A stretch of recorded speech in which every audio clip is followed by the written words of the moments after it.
ассалому алайкум тамошобинони муҳтарам. Нашри навбатии барномаи иттилоотии ахборро аз телевизиони Тоҷикистон мустақиман манзури шумо мегардонем. Дар студия Ойшаи Саттор. барои ба нишондоди баланди истеҳсолӣ ноил гардидан ва истифода аз усулҳои нави хоҷагидорон тавсияи олимону мутахассисони соҳа муфид аст.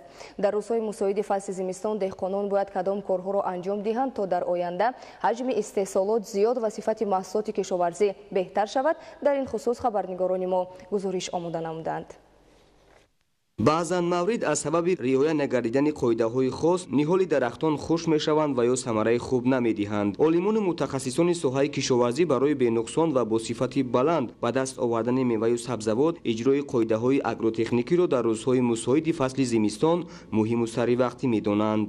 ҳосилнокӣ ва умри дарози расаниҳо вобаста аст аз агротехникаи парвариши ҳамун зироат. дар ин давра асосан ин коркарди байни қаторҳо дар боғҳо, мубориза бар зидди касалиҳо ҳашаротҳо дар муборизаи зимистона ва яке аз агротехникаи асосӣ ин яххобмонӣ мебошад. дар вақти бунёди боғ навҳоро якхела шинондан лозим нест. ҳама вақт дар боғ 2 ё 3 нав шинондан дар кор. навҳои асосие ки меҷа 75-80% боғ ниҳолоро бояд ташкил кунад ва ниҳолое ки ба сифати газдоркунанда хизмат мекунад бояд ки 15 то 25% таъмин карда шавад. барои бунёди боғҳои намунавӣ мутахассисон риояи қоидаҳои илмию амалӣ ва заҳмати пайвастаро муҳим медонанд. барои бунёди боғ заминро ҳама вақт 6 моҳ кам аз 6 моҳ пеш тайёр кардан дар кор. барои зиёд намудани ҳаҷми истеҳсоли маҳсулоти кишоварзӣ, беҳтар гардонидани сифат ва ба роҳ мондани содироти он ба хориҷи мамлакат, нақши барномаҳои соҳавӣ, анҷоми саривақтии корҳои агротехникӣ, ҳамкорӣ ва тавсияи олимону мутахассисони соҳаи кишоварзӣ ба деҳқонон ниҳоят калон аст. давраи хуби муҳлати тогбурӣ фаро растагааст ва деҳқонон метавонанд дар тогзорҳоро буриш гузаронанд. корҳои агротехникӣ дар боғҳои ҳосилдиҳанда ин коркарди байни қаторҳо ва додани нуриҳои минералию органикие ки дар давраи зимистон дода мешавад ино мебошад. вақте ки мо қоидаҳои агротехникиро сари вақт риоя накардем, инҷа якум рушду нумӯи ҳамун ниҳол паст мешавад. дуюм он мевае ки ҳамун ниҳол меварад аз ҷиҳати сифат ба талабот ҷавобгӯ нест. мисол як қоидаи аз ҳама оддитаринаш ҳамин муборизаи зидди касалиҳо ҳашарот агар мо риоя накунему ба воситаи ба муқобили касалиҳо ба муосибати зараррасонҳо агар чорабинои агротехникиро дар шакли комплексӣ нагзаронем, он гоҳ он маҳсулоте ки мо аз он боғ мегирем бояд ба талаботи бозор ҷавобгӯ намешавад. сифати маҳсулот паст мешавад. бо назардошти муҳимияти ин масъала деҳқонон бояд ҳангоми бунёди боғу тогзор аз тавсияҳои пешниҳоднамудаи олимон самаранок истифода намоянд, то ки оянда аз ниҳоли шинонидашуда ҳосили хубу босифат ба даст оранд ва дар фаровонии бозорҳои мамлакат бо маҳсулоти ватанӣ аз ҷиҳати экологӣ тоза саҳми назаррас гузоранд. зоиршои тағоимурод баҳодуристам, ахбор. мавзӯи дигар, мушоҳидаҳо нишон медиҳанд ки истифодаи бемаврид ва нодурусти телефони мобилӣ дар баробари доираи калонсолон дар байни кӯдакон низ хеле зиёд аст. мутахассисони соҳаи тиб муайян намуданд ки майдони магнитие ки телефони мобилӣ ба вуҷуд меорад ба инкишофёбии ҳуҷайраҳо, мағзи сар, биноӣ ва шунавоии кӯдакон таъсири манфӣ мерасонад. дар ибтидои асри 21 бо назардошти пешрафти технология истифодаи телефонҳои мобилии гуногун ҳамчун амали маъмулии тамоми қишрҳои ҷомеа ба назар расид. вале ин намуди технология ки ҳамчун воситаи гуфтугӯ байни мардум истифода мегардид, сол аз сол вазифаҳои хизматрасонии худро васеъ гардонида имрӯзҳо байни аҳолӣ серистифодатарин технология ба шумор меравад. баъзеҳо дар андешаанд ки дар шароити муосир истифодаи телефони мобилӣ ногузир аст. агар аз як ҷиҳат гирем, истифодаи телефонҳои мобилӣ барои сарфа кардани вақт ва ба анҷом расидани кор дар муҳлати кӯтоҳ мусоидат менамояд, вале аз ҷиҳати дигар зарари иқтисодии калон ба буҷаи оила мерасонад. муҳимтар аз ҳама тибқи маълумоти олимону донишмандони соҳаи тандурустии ҷаҳон, зарари телефони мобилӣ ва таъсири манфии он ба саломатии инсон бахусус кӯдакону наврасон муайян ва тасдиқ гардидааст. имрӯзҳо истифодаи телефонҳои мобилӣ дар байни кӯдакон низ аз ҳад зиёд ба чашм мерасад. мутахассисони соҳаи тиб истифодаи телефони мобилиро дар байни кӯдакон қатъиян манъ менамоянд, зеро истифодаи он ба бемориҳои гуногун оварда мерасонад. касалҳои омӯзҳои майнаи сар беҳад зиёд шудааст. яке аз сабабҳои асосие ки оварда ба ҳамин беморӣ мерасонад ин истифодаи телефонҳои мобилӣ мебошад. дуюм зарараш ин ки пасшавии шунавои оварда мерасонад то ҳадде ки то пурра нашунидани асаби шунавои оварда. сеюм сабаби манфии телефонҳои мобилӣ ин пасшавии биноиш аст ки мебинем кӯдакҳо хурдсолон беҳад бисёр истифода мебаранд. планшетҳо ҳозир ҳаст, телефонҳо ҳаст ки дар назди компютерҳо бисёр мешинанд. ин ба пасшавии биноиш оварда мерасонад. баъзе волидон харидорӣ намудани телефони мобилии гаронарзиш ва намунаи соли охирро барои фарзанди худ ифтихор меҳисобанд. баъзеи дигар харидорӣ кардани онро дар ҳавас доштани худ ва баъзеи дигар дар ором кардани кӯдак маънидод мекунанд. мутаассифона ҳаст ҳолатҳое ки кӯдакон инро мисол роя намекунанд, баръакс аз волидон талаб мекунанд ки ба онҳо телефон диҳанд ё ягон планшет ва ё биёранд ки ба васитаи онҳо кӯдакон бозӣ мекунанд. баъзе волидон мегӯянд ки ҳар чӣ кор кунам кӯдакам гапман гӯш намекунад. як хелаш баъзешон розӣ мешаванд ки майл анд ҳамин нагираду мисол хат истад. баъзе волидон аст ки тавсияҳои моро дуруст қабул мекунанд. волидонам таъссуротшон дар бораи зарари телефони мобилӣ гуногун аст. ҳама волидонро зарур аст то ҳаваси худ ва фарзандонро як тараф гузошта саломатии фарзандонро дар мадди аввал қарор диҳанд. ба воя расондани насли солими ҷомеа ва давлатро вазифаи асосии худ шуморанд. шахсе ки сигарро истифода мебарад ба бисёр бемориҳои марговар аз ҷумла дил ва саратони шуш гирифтор мешавад. кадом омилҳо боис мешаванд ки инсон ба сигаркашӣ майл пайдо мекунад? тафсилоти бештари мавзӯъ дар таҳияи Нуриддини Қурбон. табибон исбот кардаанд ки истифодаи сигор шахсро бемор ва оқибат ӯро ба марги бармаҳал оварда мерасонад. дар дуди тамоку беш аз 4000 пайвастаҳои химиявӣ мавҷуд буда, аз онҳо беш аз 40 тоаш хафнок аст ки ба бемории саратон дил оварда мерасонад. сигоркашӣ ба бемориҳои дилу рак зарари худашро бевосита мерасонад. чунки ҳар як шахсе ки сигор мекашаду бо гирифтори бемориҳои дилу рак бошад, дучанд маротиба зиёдтар афзоиши бемориаш нисбати шахсоне ки сиҳат ҳастанд мешавад. сигоркашӣ бештар ба шахсоне ки ба шахсон чунин зарари худашро мерасонад, яъне ки тапиши дилро зиёд мекунад. шахсе ки сигор мекашад нисбат ба шахсе ки сигор намекашад, тапиши дилаш дучанд маротиба зиёд мешавад. ба бемориҳои фишорбарандии шараёнӣ, ба бемориҳои музмини ишемивии дил, ба бемории сактии миокард оварда мерасонад. имрӯз миёни ҷомеа махсусан ҷавонон, ҳатто занону духтарон андешаи ботиле мавҷуд аст ки гӯё инсон баъди истифодаи сигор асаби худро ором мекунад. ин андешаро табибон куллан маҳкум менамоянд. ин фикри нодуруст аст, ақидаи нодуруст аст.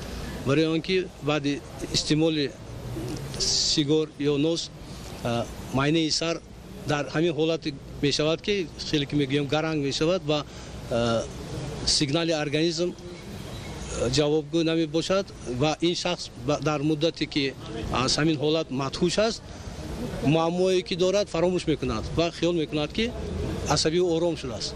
дар асл муаммои ӯ ба ғайр аз ки ҳал нашудааст, бо вобастагии ҷисмонии рӯҳӣ ба ҳамин истеъмоли сигор ва нос пайдо мешавад ки ин дар ӯ дигаршавии шахсиятро низ пайдо мекунад. аз дуди тамоку бештар дил ва шушҳо осеб мебинанд ва сабаби марги инсон мегардад.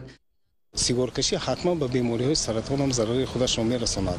мо ҳамчун табиб мутахассис гуфтанӣ ҳастем ки шахсоне ки бештар сигор мекашанд ба бемории саратони шуш гирифтор мешаванд ва бисёри шахсоне ҳастанд ки доимо сигари дар дасташон ҳаст ё ин аст ки дар зери лабони онҳо сигор ҳаст ва ба бемориҳои саратони лаб, саратони забону гӯем ки сурохҳои даҳон гирифтор мешаванд.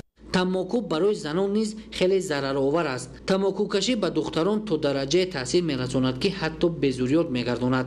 модарони тамокукаш фарзандоне ба дунё меоранд ки иллатҳои гуногун доранд. пеш аз ҳама онҳо бемориҳои нейропсихикӣ дошта вазнашон аз меъёр кам мешаванд. бо мақсади пешгирӣ ва коҳиш додани сигоркашӣ ва ҳифзи саломатии аҳолии соли 2011 дар кишвар қонуни ҷумҳурии Тоҷикистон дар бораи маҳдуд намудани истифодаи маҳсулоти тамоку ба тасвиб расид. Нуриддини Қурбон, Баҳодури Истам, Умеди Усто барои барномаи Ахбор. ادامه اخبار. استعمال نوشاکی پاسیفات سپیرتی در هندوستان سبب مرگ زیاده از 100 نفر شد. در شهر ریو د ژانیرو برزیلیا 13 سلاح‌بدست از طرف قماندانی مقامات انتظامی محو گردید. شرح خبرها از خارج مملکت. در штати Вашингтони штатҳои муттаҳидаи Америка борони барфӣ боиси бебарқии зиёда аз 50,000 аҳолӣ гардид. Дар фурудгоҳҳои штати мазкур аз номусоиди вазъи ҳаво парвози ҳавопаймоҳо ба зиёда аз 100 хатсайр қатъ гардид. Аз борони барфӣ бештар минтақаи Сиэтл зарар дид. решакан шудани дарахтони зиёд ба ҳаракати нақлиёт дар роҳҳо монеъ шудааст. дар робита ба барфу сардӣ дар штати Вашингтон ҳолати фавқулода эълон карда шудааст. дар қисми шимолии Чили аз боришот ва обхезӣ 6 нафар ҳалок шуда, даҳо каси дигар зарар диданд. офати табиӣ бештар ба музофоти Эллоа, Тарапка, Антофагаста ва Атакама зарар расондааст. вобаста ба ин дар музофотҳои мазкур ҳолати фавқулода эълон карда шудааст. дар минтақаи Атакама туғёни об беш аз 100 манзили истиқоматиро хароб кард. кормандони хадамоти наҷодиҳӣ сокинон ва сайёҳонро ба ҷойҳои бехавф мекушонанд. ҳукуматдорони Чили фаъолияти 3 конро муваққатан қатъ намуданд. барои бартараф кардани оқибатҳои офати табиӣ кормандони хадамоти дахлдор фаъолият доранд.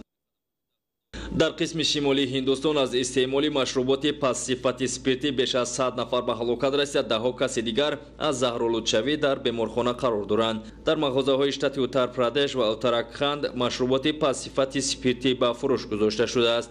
кормандони мақомоти полис вобаста ба заҳролудкунии сокинон 8 нафарро боздошт карданд. инчунин ҳукуматдорони Ҳиндустон даҳо корманди воломақоми маҳаллиро ки хунукназарӣ ва беназоратии онҳо сабаби ба фурӯш гузоштани машруботи пассифати спиртӣ шудааст, аз кор бартараф карданд. кормандони сохторҳои қудратӣ аз мағозаҳо беш аз 400 литр машруботи пассифати спиртиро мусодира намуданд. дар яке аз минтақаҳои фақирнишини шаҳри рио де жанейрои бразилия 13 силоҳбадаст аз ҷониби кормандони мақомоти полис нобуд карда шуд. гуфта мешавад ҳангоме ки кормандони сохторҳои қудратӣ бар зидди гурӯҳҳои нашъаҷалоб амалиёт мегузаронданд, ногаҳон силоҳбадастони ҷониби онҳо оташ кушоданд. дар рафти муқоимати мусаллаҳона аъзои гурӯҳи мусаллаҳ безарар карда шуд. кормандони мақомоти полиси бразилия аз маҳалли ҳодиса дар ҳаҷми калон яроқ ёфт ва мусодира намуданд. дар яке аз коргоҳи нонпазии шаҳри лиони франсия таркиш рух дода баъдан сӯхтор сар зад. дар натиҷа 2 нафар аз ҷумла як кӯдак ба ҳалокат расида, 4 каси дигар маҷрӯҳ шуд. пас аз таркиш дар коргоҳи нонпазӣ ки дар ошонаи якуми бинои истиқоматӣ ҷойгир аст, сӯхтор дар муддати кӯтоҳ ба ошонаҳои болои бино паҳн гардид. кормандони хадамоти оташнишонӣ сокинонро ба ҷойҳои бехавф кушонда, бо сипарӣ шудани чанд соат сӯхторро хомӯш намуданд. сабабҳои рух додани таркиш ва сар задани сӯхтор муайян нест. додгоҳи Тунис 7 нафарро ки дар анҷом додани амали террористӣ дар осорхонаи бардои шаҳри Сус даст доштанд, ба муҳлати 1 умр аз озодӣ маҳрум кард. ҳамзамон бо ҳукми додгоҳ 50 ҳаммаслаки террористон аз 16 то 27 сол равонаи зиндон гардиданд. ёдовар мешавад ки соли 2015 гурӯҳи террористон вориди осорхонаи миллии бардои Тунис шуда, аз яроқ ҷониби одамон оташ кушоданд. дар натиҷа беш аз 20 нафар ба ҳалокат расида, даҳо каси дигар ҷароҳат бардошта буданд. пас аз сипарӣ шудани 4 моҳ аз ин амали террористӣ, гурӯҳи силоҳбадастон ба як бинои меҳмонхонаи шаҳри Сус ҳамла карда 38 нафарро ба ҳалокат расонда буданд. تعداد هلاک شدگان بر اثر خراب شدن بینای 8 آشانه استقامتی در شهر استانبول ترکیه به 21 نفر رسیده. 14 کسی دیگر با جراحت گوناگون در بیمارخانه بستری کرده شدند. با کارمندان خدمات نجادی میسر گردید که از زیر خرابه‌های بینای استقامتی دو نورس را زنده پیدا کنند. طبق اطلاع پیشکی هنگام خرابشوی بینای استقامتی در داخل آن 35 نفر قرار داشتند. یادآور می‌شویم که چند روز قبل در منطقه کارتل شهر استانبول ترکیه بینای 8 آشانه خراب گردیده بود. سبب اساسی خراب شدن بینای استقامتی در غیر قانونی بنیاد کردن 3 آشانه بالایی آن ارزیابی می‌گردد. همزمان کارشناسان ضمن گذراندن تشخیص معین کردند که در ترکیب بتون بینای استقامتی 8 آشانه در حجم زیاد خاک استفاده کرده شده است. صادرات خشک‌مېوه‌های شهدباری تاجیکستان در شکل بسته‌بندی معاصر به خارج مملکت سال تا سال می‌افزاید. با نظرداشت طلبات روزافزون به میوه‌های از جهت اکولوژی تازه کشور ما، صاحبکاران صادرات آن را بیشتر به شهر و ولایت‌های فدراسیون روسیه به راه می‌مانند. گزارش محمد علی سفر و خورشید سید احمد. таъсиси корхонаҳои коркарди меваи сабзавот дар шаҳр ноябҳои мамлакат имкон фароҳам овард ки хушкмеваҳо дар шакли муосир бастабандӣ гардида ба кишварҳои хориҷ содирот карда шавад. меваҳои шаҳдбору аз ҷиҳати экологӣ тозаи кишвари мо бо бастабандӣ махсус ба шаҳру вилоятҳои федератсияи Россия содирот мегардад ки талабот ба он сол аз сол меафзояд. соҳибкорони тоҷик бо истифодаи шароити имконоти мавҷуда бо таъсиси корхонаҳои хурду миёнаи истеҳсолӣ ки муҷаҳҳаз бо технологияи замонавӣ мебошад, тибқи стандарти байналмилалии хушкмеваҳоро бастабандӣ мекунанд. амалӣ кардани ин тадбир имкон фароҳам овард ки истеҳсолкунандаи меваҳои шаҳдбор дар кишварҳои хориҷ муаррифӣ гардида, ҳамчунин талабот ба он беш аз пеш зиёд шавад.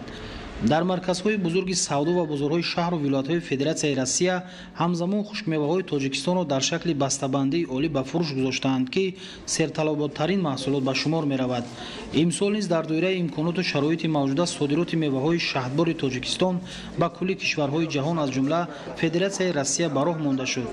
соҳибкорони тоҷик дар баробари ба даст овардани суди бештар аз содироти меваю сабзавот ҳамчун муаррифкунандаи маҳсулоти аз ҷиҳати экологӣ тозаи кишварамон мебошанд. меваҳои тару тоза ва хушки Тоҷикистон аз ҷумла зардорӯи олу хусусияти шифоӣ доранд ва аз ин рӯ талабот ба он хеле зиёд аст. Маҳмадалӣ Сафар, Хуршед Саидаҳмад аз Федератсияи Россия барои барномаи Ахбор.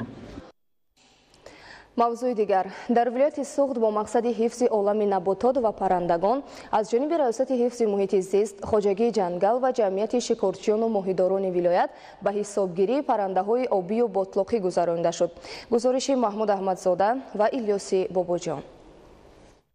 ҳифзи табиат ва олами ҳайвоноту наботот аз масъалаҳои муҳим аст ки ба он таваҷҷӯҳи бештар равона шудааст. дар иртибот ба ин аз ҷониби масъулини раёсати ҳифзи муҳити зист, хоҷагии ҷангал ва ҷамъияти шикорчиён ва моҳидорони вилояти Суғд маъракаи ба ҳисобгирии паррандаҳои обӣ дар обандборҳои ҳудуди вилоят гузаронида шуд. طبق طلبات‌های موجوده علم شکارشناسی همه‌ساله پس از به آخر رسانیدن موسم شکار تیره‌ماهی و فصل زمستان این چاره‌بینی یعنی به حسابگیری پرنده‌های آبی گذرانیده می‌شود. در تمام اوبانبار در هر کجایی که به چشم می‌رسد در نقطه‌های معین به حسابگیری گذرانده می‌شود. از طرف جمعیت شکارچیان ماهیداران ولایت سوغد و از طرف خواجگی جنگلی ولایت سوغد. کارمندان جمعیت شکارچیان ماهیداران، کارمندان مؤسسه دولتی خواجگی جنگل به حسابگیری گذرانده می‌ایستادند و کارمندان ریاست حفظ محیط زیستی ولایت سوغد نظارت دولتی را عملی کرده ایستادند. در موسم شکار از طرف حقوق ویران کنندگان شهروندان هنگام شکار 34 عدد سند و پروتکل ها ترتیب داده شدند که آنها را همه جریمه بندی کرده شده و بودجه دولت مبلغ های جریمه پوره وارد گردید. مسئولین نهادهای مربوطه در آبانبارهای ولایت از سربند آبانبار فرهاد تا موضع بالاآب آبانبار بحر تاجیک سفربر گردیده طبق طلبات جاری به حسابگیری پرنده‌های آبی را با صفت گذرانیدند. مورد به ذکر است که از جانب گروه کاری مشترک ریاست حفظ محیط زیست، خواجگی جنگل ولایت و جمعیت شکارچیان و ماهیداران ولایت سوغد در موضع‌های سرتوقه و اقتاش ناحیه باباجان غفوروف، منطقه گلستان و دهمای ناحیه جبار رسولوف، سفیدتپه و سربند ناحیه سپیتامین مورد آموزش همه‌جانبه قرار داده شد. مثلا شکارگاه‌های کان بادام، ناحیه اشت، سپیتامین، جبار رسولوف، باباجان غفوروف، پنجکент. گروه مشترک کاری در این معرکه تمام کوشش‌ها را روانه ساخت تا ذخیره واقعی و مقدار پرندگان معین کرده شود. тамошобинони муҳтарам, нашри навбатии барномаи иттилооти ахбор ба анҷом расид. хайр, саломату сарбаланд бошед.